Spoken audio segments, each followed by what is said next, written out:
Hey everybody, Steve here at Metairie Cemetery in New Orleans, Louisiana. And I drove here this morning on this freeway right here. This is the 10 freeway that you see straight ahead that you can probably hear. And I got off on the exit for downtown New Orleans. So we're really close to the downtown district, the downtown area. This is my first time to the cemetery. I was here in 1980. 42 years ago to attend the Mardi Gras, and for whatever reason, I can't remember now, it's been so long ago that I can't remember why I didn't visit any of the cemeteries, so this time I'm back to visit the cemeteries. I was also planning to attend this year's Mardi Gras, and then a death and a funeral back home caused me to delay my trip, to postpone it for 2 weeks, so I missed Mardi Gras, which was just a couple of weeks ago. But then I was reading this morning that during Mardi Gras, they do close some of the cemeteries, so maybe it's for the best that I didn't come during Mardi Gras, or I might not have been able to get into the cemeteries today. Author Anne Rice died on December 11th, 2021. This is the last week of April, so it hasn't even been 6 months that she died and was laid to rest here in her family mausoleum along with her husband Stan Rice. So this is my first stop here today in New Orleans. Metairie Cemetery is already one of the most visited cemeteries in the country, if not the world. And now that Anne Rice is laid to rest here, I'm sure even more people will visit. And as you can see, people have left flowers and coins, and even within the door, people have left flowers and things. Not a big surprise. She was very, very popular. Interview with the Vampire is what I remember her most for.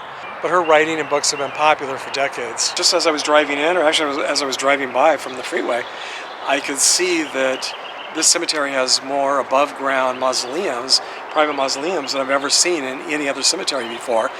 And it really kind of caught my attention. And then I realized we are in New Orleans where there's a lot of flooding here.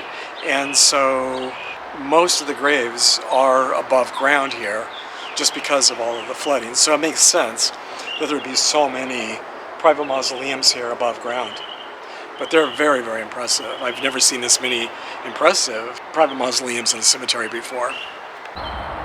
If you haven't been here, I have to give you fair warning that getting here is not easy. Or at least it wasn't for me. I was coming from, I believe it was called Hammond, about 45 minutes north of New Orleans. That's where I spent the night last night. And the drive was okay, but then when I got off the freeway and I was using my Google GPS, it just kept taking me in circles. And I didn't realize you actually do have to go in circles to get here. I just thought I've been having problems with the GPS, so I thought, maybe there was a delay or a lag and the directions were incorrect.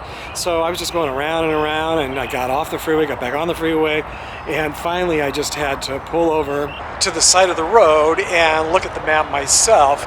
Then I was able to figure out why the GPS was giving me such bizarre directions. It's because to get here is very bizarre. It seems to only be one entrance, and you can only get there one way. You have to kind of get off the freeway, then make a U-turn, then come back, and then go back like you're getting on the freeway. So I thought I was just getting on the freeway again, when it's actually right before you get on the freeway.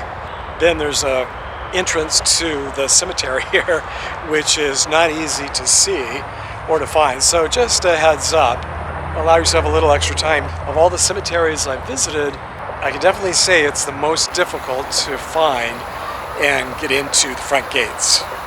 This week I want to give a shout out and a very big thank you to my latest channel supporter, Judy Woodruff. Thank you, Judy, for another kind donation. It's very appreciated. And thank you too to all of you who have taken the time to subscribe to my channel. That really helps my channel and is also very appreciated. So until our next trip to the cemetery together, thanks for sharing the memories, everybody.